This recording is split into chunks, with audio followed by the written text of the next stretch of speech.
Hi students, in the last class we have discussed about what is the execution unit in the 8086 architecture and the general purpose registers and also the flag registers in the execution unit. Today we are going to discuss about what is a stack pointer. All of you know that what is the stack. What do you mean by stack? Stack means ഒരു മെമ്മറിയുടെ ഒരു പാർട്ടാണ് എന്ത്, it is A section of the മെമ്മറിയുടെ ഒരു part തന്നെയാണ് എന്ത് stack എന്ന് പറയുന്നത്. ടെമ്പററി സ്റ്റോറേജിന് വേണ്ടിയിട്ടാണ് നമ്മൾ സ്റ്റാക്കൊക്കെ യൂസ് ചെയ്യുന്നത്. അതായത് ഇപ്പോൾ ഒരു സബ് പ്രോഗ്രാംസോ എന്തെങ്കിലും എക്സിക്യൂട്ട് ചെയ്തുകൊണ്ടിരിക്കുന്ന സമയത്ത് അതിൻ്റെ അഡ്രസ്സോ അതുപോലെ തന്നെ ഡാറ്റയോ ഒക്കെ സ്റ്റോർ ചെയ്യാനാണ് നമ്മൾ സ്റ്റാക്ക് യൂസ് ചെയ്യുന്നത്. സ്റ്റാക്ക് എന്ത് മെത്തേഡിലാണ് വർക്ക് ചെയ്യുന്നതെന്നൊക്കെ നമ്മൾ കഴിഞ്ഞ സെമ്മിൽ പഠിച്ചിട്ടുണ്ടായിരുന്നു. എന്തായിരുന്നു, ലാസ്റ്റ് ഇൻ ഫസ്റ്റ് ഔട്ട് മെത്തേഡിലാണ് സ്റ്റാക്കൊക്കെ വർക്ക് ചെയ്യുന്നത്. അതായത് ഒരു ബുക്സൊക്കെ അടുക്കി വെച്ച പോലെയാണ് സ്റ്റാക്കിൻ്റെ സ്ട്രക്ചർ. അതുപോലെ തന്നെ ഡാറ്റ അടുക്കി വെച്ച പോലെ ലാസ്റ്റ് ഏത് ഡാറ്റയാണോ വന്നത് അതിന് ഫസ്റ്റാണ് നമ്മൾ എടുക്കുന്നത്. Clear? So 8086 allows an entire 64 kilobyte segment as a stack. അതായത് നമ്മൾ സ്റ്റാക്കിന് വേണ്ടിയിട്ട് 8086 അലോ ചെയ്തിരിക്കുന്ന സ്പേസ് എന്ന് പറയുന്നത് 64 kilobytes ആണ്. Then the upper 16 bits of the starting address of the segments are kept in the stack segment register. അതായത് നമ്മുടെ ഈ upper 16 bits of the starting address നമുക്കറിയാം. സ്റ്റാക്കിൽ നമുക്ക് എന്താ അഡ്രസ്സ് സ്റ്റോർ ചെയ്യും, അതുപോലെ തന്നെ ഡാറ്റയും സ്റ്റോർ ചെയ്യും.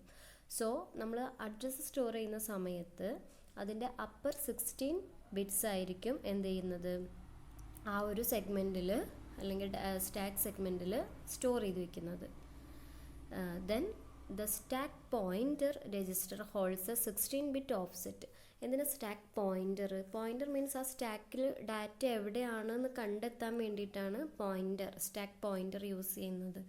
സോ ഈ സ്റ്റാക്ക് പോയിൻ്റർ എന്താണ് ഹോൾഡ് ചെയ്യുന്നത്, അതിൻ്റെ ഓഫ്സെറ്റാണ്. 16-bit offset നമ്മളറിയാം. അഡ്രസ്സ് കഴിഞ്ഞ ക്ലാസ്സിൽ ഡിസ്കസ് ചെയ്തിട്ടുണ്ടായിരുന്നു. എഫക്റ്റീവ് അഡ്രസ്സ് കാണുമ്പോൾ നമ്മൾ starting address plus offset add ചെയ്തിട്ടുണ്ടായിരുന്നു. ആ ഓഫ്സെറ്റാണ് എന്ത് ഇവിടെ ഈ സ്റ്റാക്ക് പോയിൻ്റർ ഹോൾഡ് ചെയ്യുന്നത്. Okay. Then the word has most recently stored on the stack. എവിടെയാണോ ഡാറ്റ സ്റ്റോർ ചെയ്ത് വെച്ചിരിക്കുന്നത് അതിൻ്റെ ആ ഒരു എവിടേക്കാണ് കണ്ടുപിടിക്കേണ്ടതെന്നുള്ള ആ ഒരു വാല്യൂ കിട്ടാൻ വേണ്ടിയിട്ടാണ് സ്റ്റാക്ക് പോയിൻ്റർ യൂസ് ചെയ്യുന്നത്. This memory location is called as the top of the stack. നമുക്കറിയാം ടോപ്പ് ഓഫ് ദി സ്റ്റാക്കിലായിരിക്കും എപ്പോഴും എന്തുണ്ടായിരിക്കുക, സ്റ്റാക്ക് പോയിൻ്റർ ആദ്യം പോയിൻ്റ് ചെയ്തിട്ടുണ്ടായിരിക്കുക. ക്ലിയർ? അതായത് ഓരോ ഡാറ്റ വരുന്നതിനനുസരിച്ച് ആ പോയിൻ്ററിൻ്റെ വാല്യൂ എന്ത് ചെയ്യും, കൂടിക്കൊണ്ടിരിക്കും. Okay. Then pointer and index registers. നിങ്ങൾ ആ ഡയഗ്രാം ആർക്കിടെക്ചറിലുള്ള ഡയഗ്രാം നോക്കണം കേട്ടോ. അത് പറയുമ്പോൾ പോയിൻ്റർ ആൻഡ് ഇൻഡെക്സ് രജിസ്റ്റേഴ്സ് നമ്മൾ ജനറൽ പർപ്പസ് രജിസ്റ്റേഴ്സിൻ്റെ, അതായത് AX, BX, CX, CX ഒക്കെ നമ്മൾ ഡിസ്കസ് ചെയ്തിട്ടുണ്ടായിരുന്നു. അതിൻ്റെ തൊട്ട് താഴെ വരുന്ന രജിസ്റ്റേഴ്സാണ് ഈ പറയുന്നത് കേട്ടോ.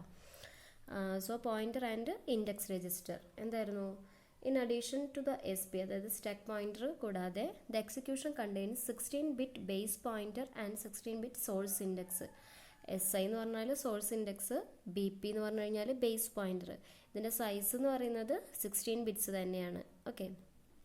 ആൻഡ് ഓൾസോ എന്തുണ്ട്, ഡെസ്റ്റിനേഷൻ ഇൻഡെക്സ് രജിസ്റ്ററും ഉണ്ട്. ഓക്കെ.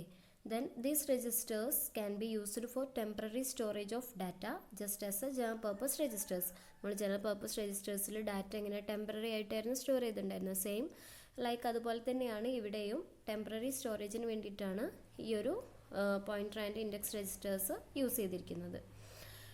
ഇവരെന്താ മെയിനായിട്ട് ഹോൾഡ് ചെയ്യുന്നത്, the main use of this is to the 16-bit offset of the data word in one of the segments. അതായത് അതിൻ്റെ ഓഫ്സെറ്റ് അഡ്രസ്സുകൾ ഏതെങ്കിലും ഒരു സെഗ്മെൻറ്റിലെ ഡാറ്റയുടെ ഓഫ്സെറ്റ് അഡ്രസ്സ് അല്ലെങ്കിൽ ഓഫ്സെറ്റ് വാല്യൂ സ്റ്റോർ ചെയ്യാൻ വേണ്ടിയിട്ടാണ് നമ്മൾ മെയിനായിട്ട് ഈ pointer and index registers use ചെയ്യുന്നത്. ഓക്കെ. നെക്സ്റ്റ് നമ്മൾ ഡിസ്കസ് ചെയ്യുന്നത് പിൻ ഡയഗ്രാം ഓഫ് 8086. നമ്മൾ ഇത്രയും നേരം 8086ൻ്റെ ആർക്കിടെക്ചർ, ഇൻറ്റേർണൽ ആർക്കിടെക്ചർ, അതിൻ്റെ ഉള്ളിലുള്ള കമ്പോണൻസ് ഒക്കെ ആയിരുന്നു ഡിസ്കസ് ചെയ്തിട്ടുണ്ടായിരുന്നത്. ഇനി അതിലുള്ള 8086ൻ്റെ പിൻ ഡയഗ്രാം, അതായത് നമുക്കറിയാം 40 പിന്നുള്ളൊരു ചെറിയൊരു മൈക്രോ ചിപ്പാണ് എന്ത് നമ്മുടെ 8086 മൈക്രോ പ്രോസസ്സർ എന്ന് പറയുന്നത്. അപ്പോൾ അതിൽ എത്ര പിൻസ് ഉണ്ട്, ആ പിൻ എന്തൊക്കെയാണ്, അതിൻ്റെ ഫങ്ഷൻസാണ് ഇനി നമ്മൾ ഡിസ്കസ് ചെയ്യുന്നത്. സോ ഇതിൽ നിങ്ങൾക്ക് നോക്കിയാൽ കാണാൻ പറ്റും 1 മുതൽ 14 വരെയാണ് ഇതിൻ്റെ പിൻ വരുന്നത്.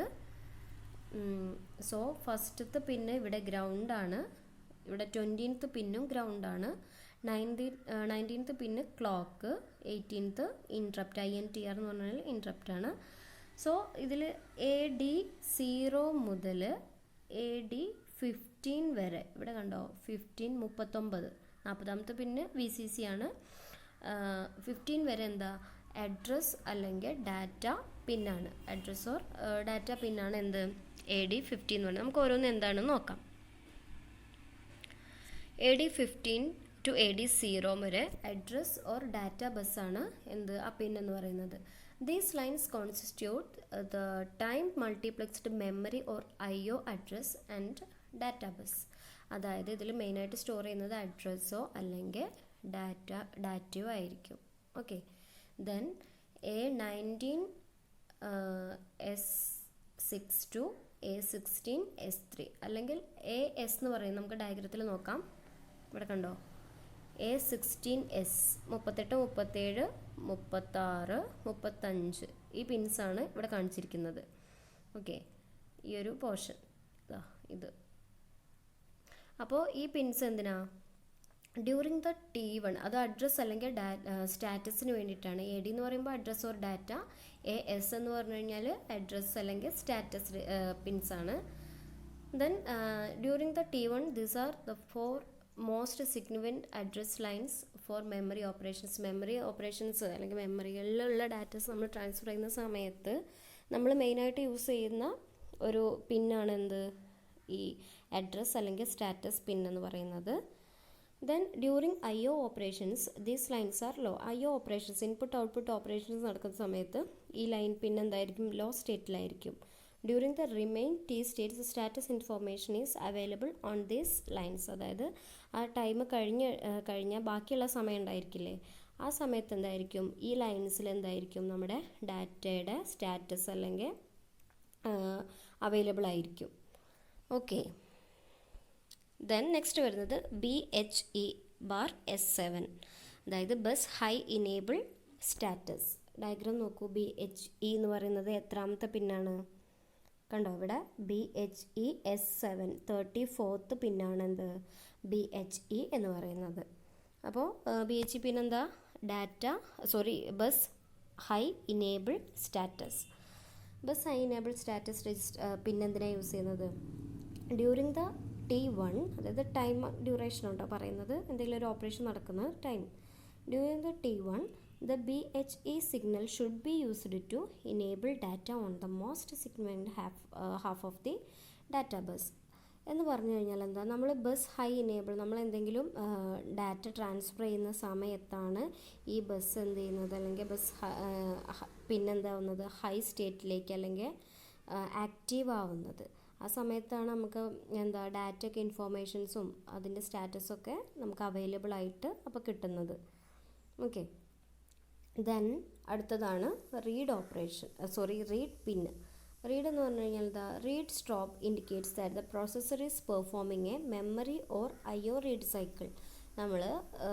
നമ്മുടെ മൈക്രോ പ്രോസസ്സർ എന്തെങ്കിലും മെമ്മറി റീഡോ അല്ലെങ്കിൽ ഇൻപുട്ട് ഔട്ട്പുട്ട് റീഡ് ഓപ്പറേഷൻസോ മെമ്മറിയിൽ നിന്ന് റീഡ് ചെയ്തെടുക്കുക എന്തെങ്കിലും ഓപ്പറേഷൻസ് ആണ് ചെയ്യുന്നത് എന്നുണ്ടെങ്കിൽ ആ സമയത്ത് ഈ റീഡ് പിൻ എന്തായിരിക്കും? ആക്റ്റീവ് സ്റ്റേറ്റിൽ അല്ലെങ്കിൽ ഹൈ ആയിരിക്കും. നെക്സ്റ്റ് വൺ റെഡി എന്താ? നിങ്ങൾ ആ പിന്ന് വരച്ചതിന് ശേഷം ഡയഗ്രാം നോട്ടിൽ വരച്ചതിന് ശേഷം ആ ഡയഗ്രാം വെച്ചിട്ട് നിങ്ങളിത് പഠിക്കണം കേട്ടോ. റെഡി എന്ന് പറഞ്ഞു കഴിഞ്ഞാൽ എന്താ? It is an acknowledgement from the addressed memory or IO device that it will be complete the data transfer. എന്ന് പറഞ്ഞാൽ നമ്മൾ എന്തെങ്കിലും ഡാറ്റ ട്രാൻസ്ഫർ കംപ്ലീറ്റഡ് ആയി അല്ലെങ്കിൽ അത് എന്താ ഒരു അക്നോളജ്മെൻ്റ് ആണ് ഈ റെഡി എന്ന് പറയുന്ന പിന്ന് പ്രൊവൈഡ് ചെയ്യുന്നത്. അതായത് എന്തിനു വേണ്ടിയിട്ട് ഒരു അക്നോളജ്മെൻറ്റ് സിഗ്നൽ എന്തിനാണ് കൊടുക്കുന്നത്? അഡ്രസ് മെമ്മറിയിൽ നിന്നോ അല്ലെങ്കിൽ എന്തെങ്കിലും മെമ്മറിയിൽ നിന്നോ അല്ലെങ്കിൽ IO ഡിവൈസസ് നിന്നോ ആ പ്രോസസ്സ് കംപ്ലീറ്റ് ചെയ്തു അല്ലെങ്കിൽ ഇനി അത് നമ്മളത് അടുത്തത് പ്രവൃത്തി ചെയ്യാൻ റെഡിയാണ് അല്ലെങ്കിൽ ഓൾറെഡി എന്താണോ കംപ്ലീറ്റ് ചെയ്തിട്ടുള്ള വർക്ക് അത് കംപ്ലീറ്റ് ചെയ്തിട്ട് അടുത്തത് എന്താണോ ചെയ്യാനെന്നുള്ള ആ ഒരു സ്റ്റേറ്റില്ലേ, റെഡി ആയിരിക്കുന്ന ഒരു സ്റ്റേറ്റ്, ആ ഒരു സിഗ്നലാണ്, ആ ഒരു അക്നോളജ്മെൻ്റ് ആണ് ഈ റെഡി എന്ന് പറഞ്ഞ പിന്ന് പ്രൊവൈഡ് ചെയ്യുന്നത്. ദെൻ INTR എന്തിനാ, ഇൻട്രപ്റ്റ് പിന്നാണ്, ഇൻട്രപ്റ്റ് റിക്വസ്റ്റ് പിന്നാണ് INTR എന്ന് പറയുന്നത്. അതായത് ഇൻട്രപ്റ്റ് എന്തെങ്കിലും നമ്മൾ ഒരു പ്രോസസ്സ് ചെയ്തുകൊണ്ടിരിക്കുമ്പോൾ ആ സമയത്ത് എന്തെങ്കിലും ഒരു ഇൻട്രപ്റ്റ് മീൻസ് എന്താ, നമ്മൾ എക്സ്പെക്റ്റ് ചെയ്യാതെ എന്തെങ്കിലും ഒരു പ്രോസസ്സ് ചെയ്യാൻ വേണ്ടിയിട്ടുള്ള ഒരു സിഗ്നൽ വരികയാണെന്നുണ്ടെങ്കിൽ ആ സമയത്ത് പ്രൊഡ്യൂസ് ചെയ്യുന്ന ഒരു സിഗ്നലാണ് എന്ത്, INTR അല്ലെങ്കിൽ ഇൻട്രപ്റ്റ് റിക്വസ്റ്റ് അല്ലെങ്കിൽ ഇൻട്രപ്റ്റ് സിഗ്നൽ. ഹൈ പ്രയോറിറ്റി എന്തിനായിരിക്കും, ഇൻട്രപ്റ്റ്സിനായിരിക്കും. കറൻ്റ്ലി എന്തെങ്കിലും പ്രോസസ്സ് നടന്നുകൊണ്ടിരിക്കുകയാണെന്നുണ്ടെങ്കിൽ ആ പ്രോസസ്സിനെ അവിടെ സ്റ്റോപ്പ് ചെയ്തിട്ട് നമ്മുടെ ഇൻട്രപ്റ്റ്, എക്സ്റ്റേണലായിട്ട് എന്തെങ്കിലും ഒരു ഇൻട്രപ്റ്റ് വന്നു കഴിഞ്ഞാൽ അതിനെയാണ് പിന്നെ പ്രോസസ്സ് ചെയ്ത് കംപ്ലീറ്റ് ചെയ്തിട്ട് നമ്മൾ മുന്നേ ചെയ്തു വെച്ചിരിക്കുന്നത് വീണ്ടും പിന്നെ ചെയ്യുന്നത്. ഓക്കെ, അപ്പോൾ ആ ഒരു സമയത്താണ് നമ്മൾ ഇൻട്രപ്റ്റ് സിഗ്നൽ എന്താവുന്നത്, ആക്റ്റീവ് ആവുന്നത്. ദെൻ അടുത്തതാണ് ടെസ്റ്റ് എന്താ, this input is examined by the wait instruction. Wait instruction എന്താ, ഒരു ടൈപ്പ് ഓഫ് ഇൻസ്ട്രക്ഷനാണ് ഇത്. വെയിറ്റ് എന്ന് പറഞ്ഞ ഇൻസ്ട്രക്ഷൻ നോക്കിയിട്ടാണ് ഇതിൻ്റെ സിഗ്നൽസ് എങ്ങനെയാണെന്നൊക്കെ തീരുമാനിക്കുന്നത്. If it is low, execution continues, otherwise the process waits an ideal state. അതായത് ഈ പിന്നെ എപ്പോഴാണോ ലോ ആയിരിക്കുന്നത് ആ സമയത്ത് എന്താ, അതിലുള്ള പ്രോസസ്സ് അല്ലെങ്കിൽ ആ ഒരു വർക്ക് എന്താണോ നടന്നുകൊണ്ടിരിക്കുന്നത് അത് കണ്ടിന്യൂ ചെയ്തുകൊണ്ടിരിക്കും. അല്ലാന്നുണ്ടെങ്കിൽ എന്താ, ആ പ്രോസസ്സർ എന്ത് ചെയ്യും, ഐഡിയൽ സ്റ്റേറ്റ്, അതായത് നടന്നുകൊണ്ടിരിക്കുന്ന പ്രോസസ്സ് ആ ഒരു സ്റ്റേറ്റിൽ തന്നെ ഐഡിയലായിട്ട് അല്ലെങ്കിൽ ഒരു തുടർന്നുകൊണ്ടിരിക്കും, ആ ഒരു സ്റ്റേറ്റിൽ തന്നെ കണ്ടിന്യൂ ചെയ്തുകൊണ്ടിരിക്കും. അല്ലാത്ത സമയത്ത് എന്ത് ചെയ്യും, ഐഡിയൽ സ്റ്റേറ്റ് എന്ന് പറഞ്ഞു കഴിഞ്ഞാൽ അവിടെ സ്റ്റോപ്പ്, അതായത് അടുത്തത് എന്തെന്നുള്ള ഒരു കണ്ടീഷൻ അറിയാത്തൊരു സ്റ്റേറ്റില്ല, അതാണ് ഐഡിയൽ സ്റ്റേറ്റ് എന്ന് പറഞ്ഞു കഴിഞ്ഞാൽ. ഓക്കെ, ദെൻ അടുത്തതാണ് ലോക്ക് എന്തിനാ, output indicates that other system bus masters are not to gain control of the system bus while it is in active law.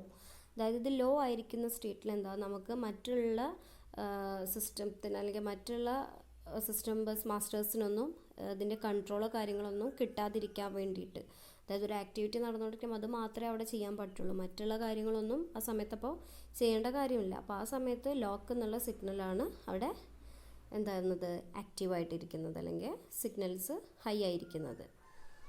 Okay, then last one QS1 QS0 അല്ലെങ്കിൽ Q status ആണ്. എന്ത്, Q എന്ന് പറയുന്നത് QS എന്ന് പറയുന്നത് status. Q status എന്താ, Q എന്ന് പറഞ്ഞു കഴിഞ്ഞാൽ സ്റ്റാക്ക് ക്യൂ എന്തായിരുന്നു, ഫസ്റ്റ് ഇൻ ഫസ്റ്റ് ഔട്ടാണ്. ഇപ്പോൾ ഒരു ടിക്കറ്റ് കൗണ്ടറിൽ നിൽക്കുന്ന പോലെ, വരി നിൽക്കുന്ന പോലെ ഫസ്റ്റ് ആരാണോ വന്നത് അവരെയാണ് സെർവ് ചെയ്യുന്നത്. അപ്പോൾ ഫസ്റ്റ് ഡാറ്റ വന്നതിനെ എന്ത് ചെയ്യും, അതെന്താണോ പ്രോസസ്സ് ചെയ്യേണ്ടത് വെച്ചാൽ അത് ചെയ്യും. ഓക്കെ, അത് എന്ത് മെത്തേഡിലാണ് വർക്ക് ചെയ്യുന്നത്, ഫസ്റ്റ് ഇൻ ഫസ്റ്റ് ഔട്ട് എന്ന മെത്തേഡിലാണ് സ്റ്റാക്ക് വർക്ക് ചെയ്യുന്നത്. അപ്പോൾ അത് ജനറൽ കാര്യങ്ങളാണ്. സോ ഈ പിന്നെന്താ ചെയ്യുന്നത് ഇവിടെ, it is valid during the clock cycle after which the queue operation is performed. അതായത് എന്തെങ്കിലും ക്യൂവിൽ ഇപ്പോൾ ഒരുപാട് ഡാറ്റ ഉണ്ടായിരിക്കാം, അപ്പോൾ ആ ക്യൂ ഓപ്പറേഷൻ എന്തെങ്കിലും പെർഫോം ചെയ്തത് കഴിഞ്ഞതിന് ശേഷമാണ് it is valid during the clock cycle. ആ ക്ലോക്ക് സൈക്കിൾ, ആ ക്യൂവിലെ ഓപ്പറേഷൻ ഏതെങ്കിലും ഒരു ക്ലോക്ക് സൈക്കിളായിരിക്കും പെർഫോം ചെയ്യുന്നുണ്ടായിരിക്കുക. അപ്പോൾ ആ സമയത്ത് മാത്രമാണ് എന്താവുന്നത്, ഈ ഒരു പിന്ന് വാലിഡ് അല്ലെങ്കിൽ ആക്റ്റീവ് ആയിരിക്കുന്നത്. ഇവിടെ ആ സ്റ്റേറ്റ്സ് ആണ് ഇവിടെ കൊടുത്തിരിക്കുന്നത്, QS1 QS0 എന്നുള്ള രണ്ട് പിന്ന്. ആകെ നമുക്ക് 4 സ്റ്റേറ്റ്സേ 2 വാല്യൂസ് കൊണ്ട് വരുത്താൻ പറ്റുള്ളൂ. 00 സ്റ്റേറ്റിൽ എന്താ, നോ ഓപ്പറേഷനാണ്. അതായത് ഈ 2 പിൻസും 00 എന്നുള്ളൊരു സിഗ്നലിലാണ് നിൽക്കുന്നതെങ്കിൽ അവിടെ ഓപ്പറേഷൻസ് ഒന്നും പെർഫോം ചെയ്യില്ല. 01 എന്നുള്ള സ്റ്റേറ്റിലാണെന്നുണ്ടെങ്കിൽ എന്താ, first byte of opcode from the queue. അതായത് ക്യൂവിൽ ഫസ്റ്റ് ഏതാണ് ഓപ്കോഡ്, മീൻസ് നമുക്ക് എന്തെങ്കിലും ഓപ്പറേഷൻ ചെയ്യാനുള്ള ഡാറ്റയാണ് ഓപ്കോഡ്, അരിതമെറ്റിക് ഓപ്പറേഷൻസ് ചെയ്യാൻ. അപ്പോൾ ആ സമയത്ത് ഫസ്റ്റത്തെ ബിറ്റ് എന്താണെങ്കിൽ ബൈറ്റ് എന്താണോ അതിനെന്ത് ചെയ്യും, ക്യൂവിൽ നിന്ന് എടുക്കും. 10 എന്ന് പറഞ്ഞു കഴിഞ്ഞാൽ എന്താ, ക്യൂവിനെ എംറ്റി ചെയ്യാൻ വേണ്ടിയിട്ടുള്ള ഓപ്പറേഷനാണ്. 11 എന്ന് പറഞ്ഞു കഴിഞ്ഞാൽ subsequent byte from the queue, അതായത് അടുത്തത് എടുത്ത് കഴിഞ്ഞിട്ട് ഫസ്റ്റത്തെ ഡാറ്റ എടുത്ത് കഴിഞ്ഞിട്ട് അടുത്ത ഡാറ്റ എടുക്കുക എന്നുള്ള രീതിയിലാണ് ഈ 11 എന്ന് പറഞ്ഞ സിഗ്നൽ വന്നു കഴിഞ്ഞാൽ ചെയ്യുന്നത്.